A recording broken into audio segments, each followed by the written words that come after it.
He came, he saw, and he always seemed to conquer. He had an eye for beauty. He understood what people wanted. He took plastic shit and made it classy.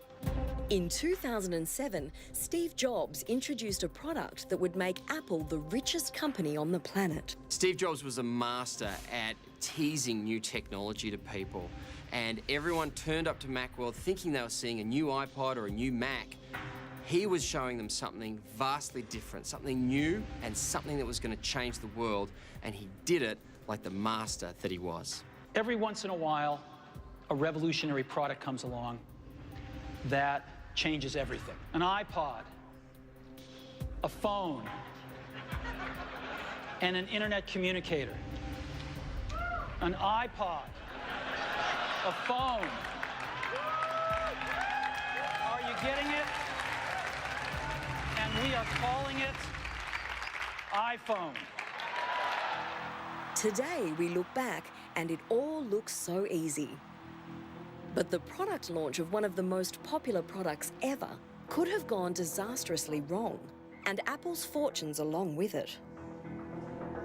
Every single time he touched the screen, we're waiting for the music to stop playing. We're waiting for the browser to just go white. I mean, there's all sorts of things that we knew could happen. I've got playlists here. I can go into my playlists. I've got artists. I've got songs. The stress level is through the roof. You've never seen behind stage a more angsty, miserable group of people. Jobs' team is stressed for a good reason.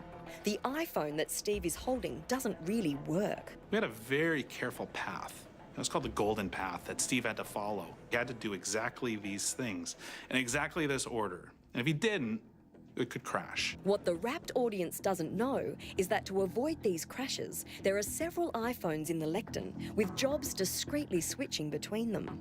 It would take a magician to figure out how he did it. He was doing switches. He would switch one iPhone for the other so he could show off different apps when they actually couldn't change. So it was a matter of, reaching beneath the lectern and pulling out a phone that looks like the same phone, only it's not. It's the phone to the left.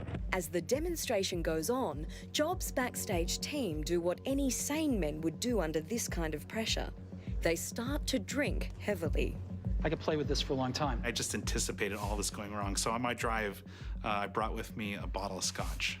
And what we decided to do is every one of us who was responsible for a certain part of the demo, whether it was playing some music, showing the maps, whoever was responsible for that part would take a shot. Problem was, I'd been involved for all of them. By the time Steve does the big finale, I'm completely wasted. And this grand finale is the most risky part of the presentation. To conclude, I want to show you something truly remarkable. Jobs plans to run all of the features of the iPhone at the same time. And one more thing, make a live phone call. He's got, at this point, maps going, there's paused music. All the software is lit up on this phone. So I'm going to search for Starbucks, and sure enough, there's all the Starbucks. Things could go just absolutely sideways. And I can even go look at that Starbucks, and there it is, and let's give him a call. Maybe the whole thing was just going to go black and then restart. We didn't know.